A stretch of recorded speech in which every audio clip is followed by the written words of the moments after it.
I was only 16 when I met Jacob. He was 2 years older than me, confident and full of charm. At that age, I didn't know much about love, but when he smiled at me for the first time, something clicked. It was as though everything in the world paused for a moment, and I just knew he was someone important. We became inseparable. We'd spend hours talking about our dreams, our futures, and everything in between. He had this way of making me feel like I was the center of his universe, and I believed him. After a few months of dating, I found out I was pregnant. We were both scared, but we faced it together. Our families didn't take it well at first, but Jacob assured me that we could handle it. He told me he wanted to marry me, to build a family with me. I was young, maybe too young, but I wanted to believe that we could make it work. And so, at 18, just 2 years after we met, we tied the knot. The first few years were a whirlwind. We were young, learning to navigate life and adulthood together. It wasn't always easy, there were financial struggles, late nights working hard to make ends meet, but we had each other, and that was enough. Jacob got a steady job in a local company, and I worked part-time in a cafe while going to college. We had big dreams for our future, and every night, we'd lie awake talking about our plans, our hopes for the family we were starting to build. When our son, Ethan, was born, everything felt perfect. He had Jacob's brown eyes and my blonde hair. Our little family seemed like everything I had ever wanted. Jacob was an amazing father. He'd stay up late with Ethan when he was sick, he'd play with him in the yard, and he was always there, supporting me. Our daughter, Sophie, came 2 years later. She was the spitting image of me, bright blue eyes, with a mischievous grin that could light up any room. I could see the love Jacob had for both of them in the way he looked at them, the way he cared for them. We bought a small house in the suburbs and made it our home. It wasn't the most glamorous place, but it was ours, and we filled it with love. I loved the way we decorated it together, choosing furniture, painting the walls, and picking out toys for the kids. Our house wasn't big, but it was warm, and we created memories in every corner of it. I often thought back to when I was younger, imagining the perfect family. In many ways, this was it. We had our little routines, Saturday mornings spent at the park, Sunday dinners with both of our families, and weeknights where Jacob would play video games with Ethan while Sophie and I baked cookies in the kitchen. I never questioned if this was real love or if I was just settling because it felt right. Jacob was the man I married, and we had everything I had ever dreamed of. But as the years passed, I started to feel a quiet unease. It wasn't anything obvious at first, just little things. Jacob wasn't as present as he once was. He'd come home from work and retreat to the couch, staring at the television with an emptiness in his eyes. He stopped playing with the kids like he used to. He didn't make an effort to spend time with me anymore. Our conversations became shorter, and there was a distance between us that I couldn't explain. I told myself it was just stress, work was hard, the kids were growing up, and life had become more demanding. But I couldn't shake the feeling that something was wrong. He wasn't the same person I had married. Despite the growing distance, I did my best to keep our life running smoothly. I took care of the kids, kept the house in order, and tried to maintain the balance we once had. But deep down, I knew something was changing. I couldn't understand why. We had everything, didn't we? A home, a family, and love, or at least I thought we did. Jacob was still my husband, but he wasn't the man I fell in love with. The emotional connection that had once been so strong between us seemed to fade, and I was left wondering if it was just a part of life, a part of growing up. Even though I couldn't pinpoint the exact moment when it all started to unravel, I could feel it. The perfect life we had built was beginning to feel like a fragile illusion, something that could break at any moment. I didn't know how to fix it, and that terrified me.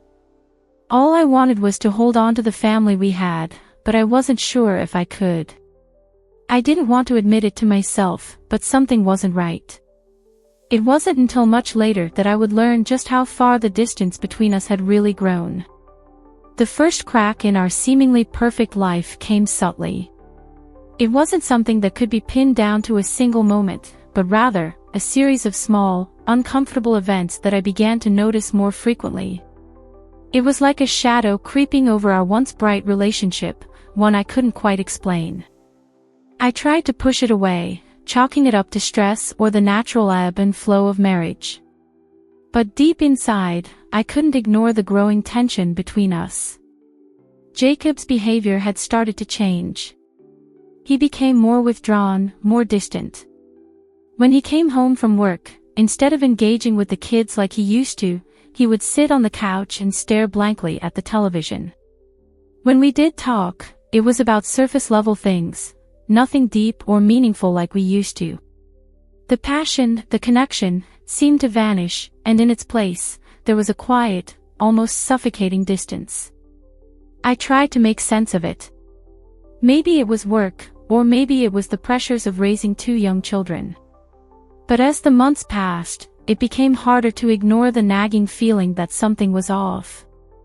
One evening, while I was cleaning the kitchen, I found an envelope wedged between the couch cushions. The edges were crumpled, like it had been handled in haste. It was addressed to Jacob, and the words, "Paternity test results," were stamped across the top in bold, official-looking font. My heart skipped a beat as I stared at it. I didn't know what to think.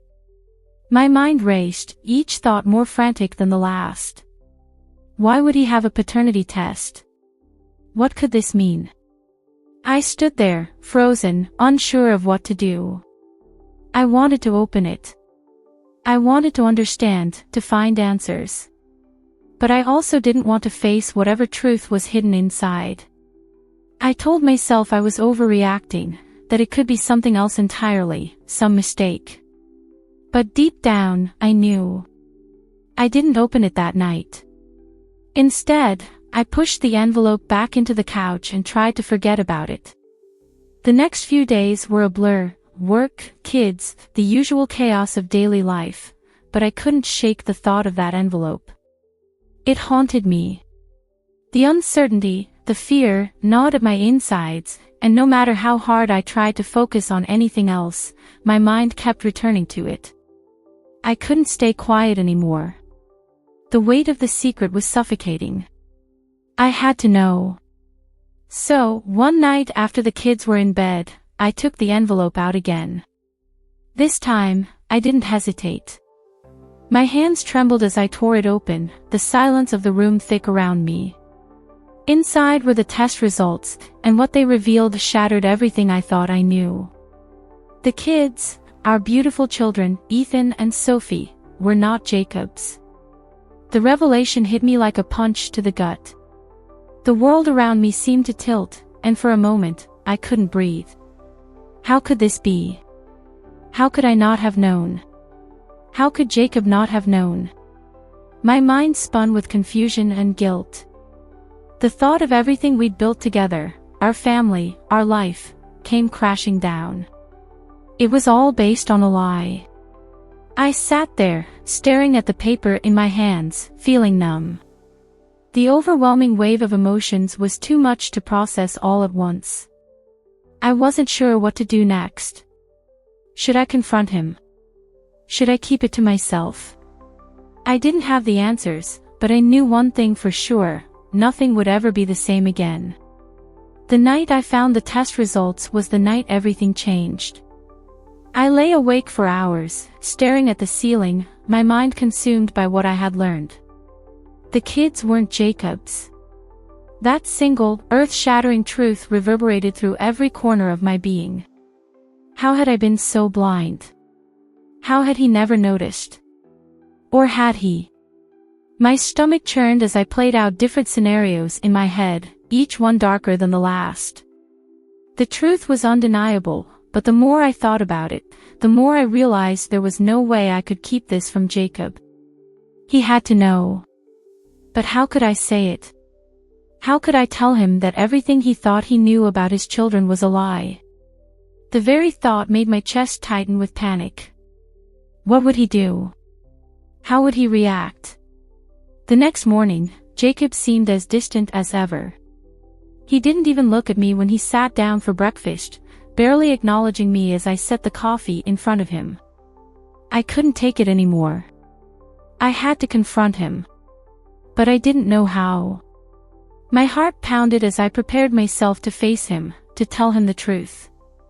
I waited until the kids were out playing in the yard, the house empty of distractions. Jacob was sitting in the living room, flipping through channels on the television, his eyes glazed over. I took a deep breath, steeling myself for the moment.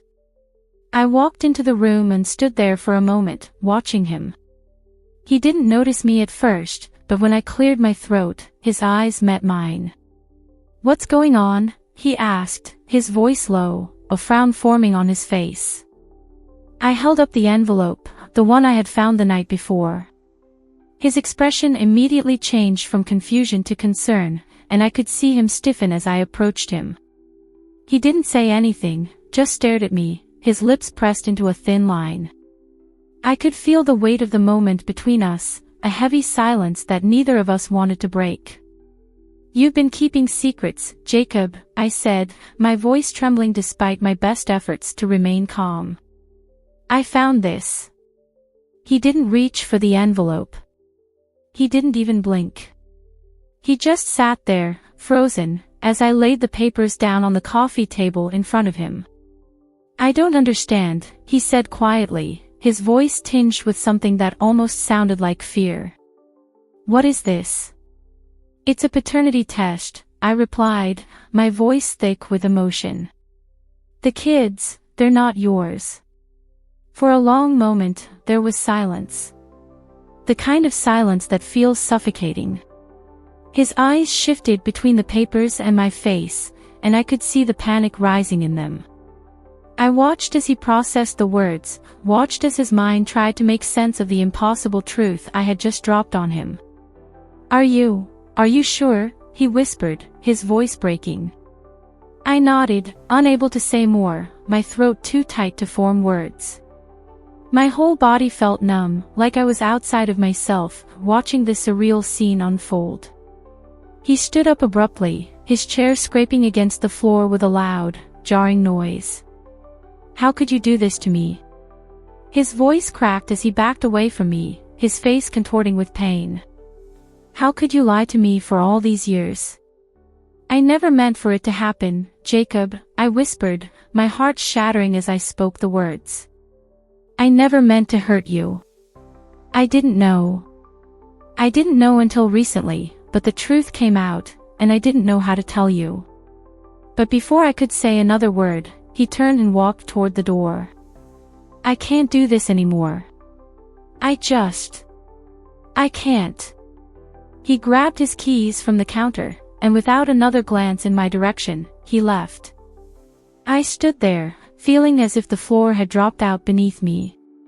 My world was spinning. Jacob had left, and I didn't know if he would ever come back. I didn't know if we could ever fix this. I hadn't expected his reaction to be so sudden, so devastating. It was like I had watched the man I loved crumble in front of me, and there was nothing I could do to stop it.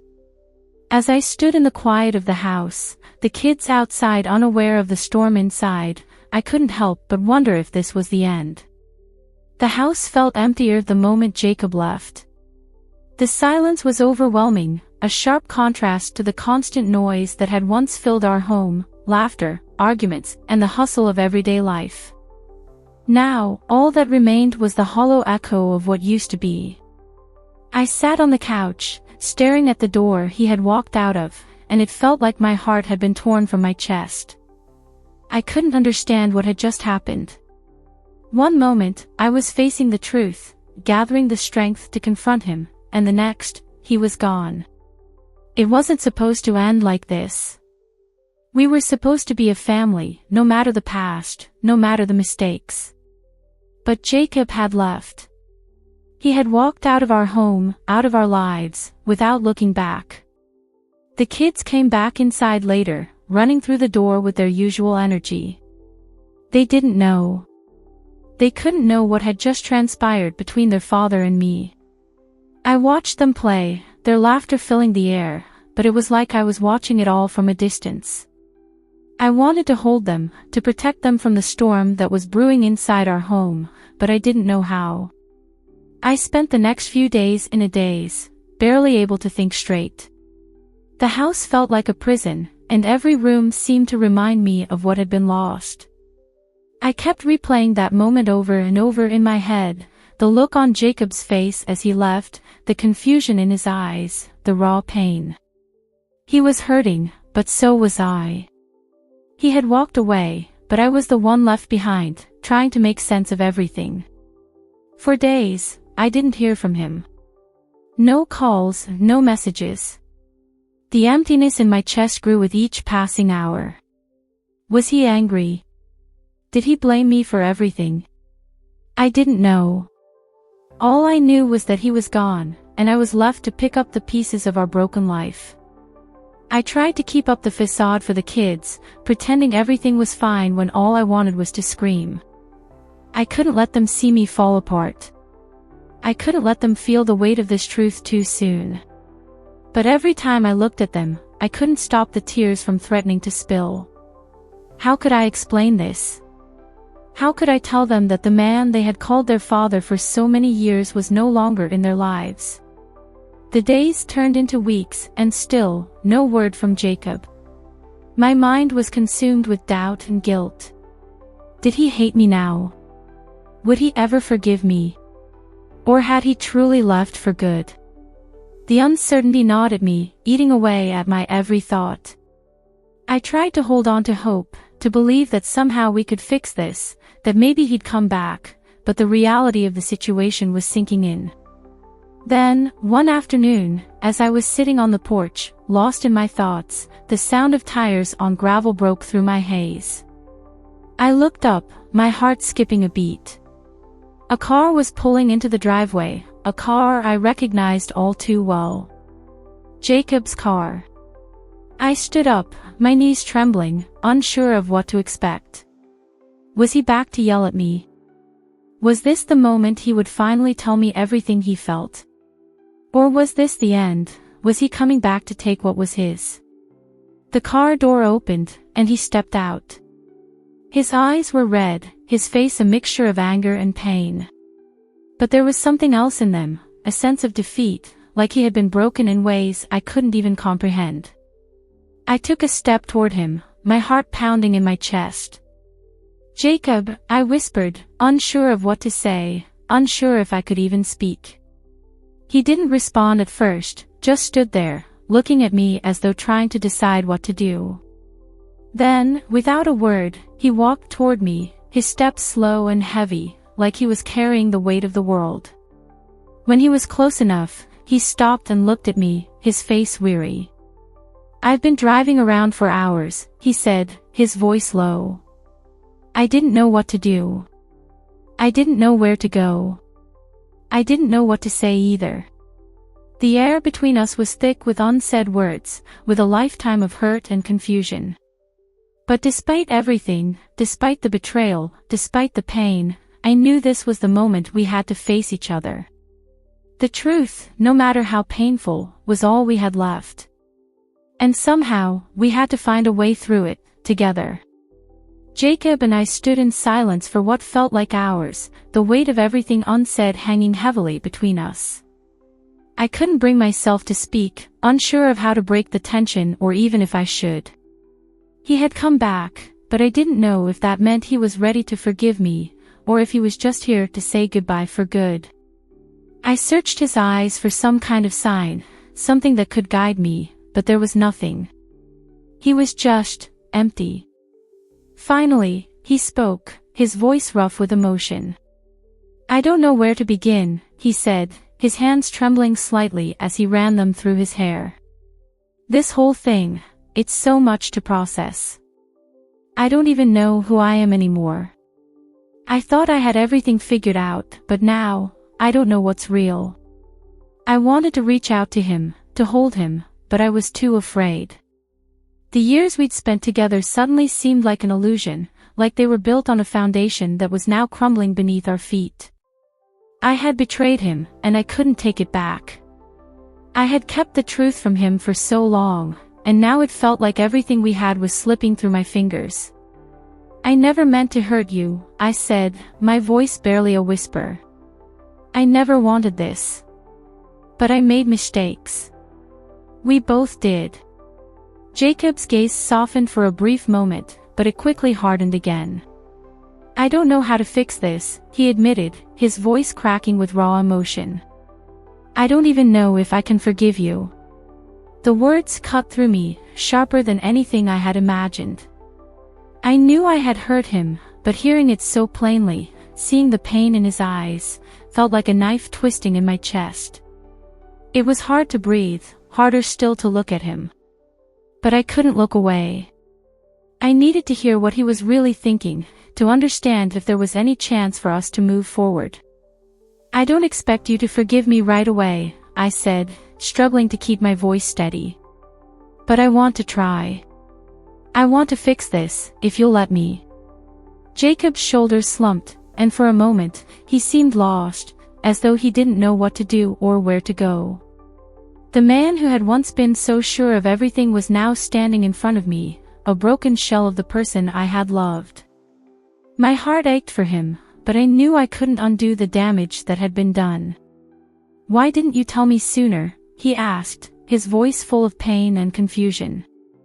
Why did you keep this from me for so long?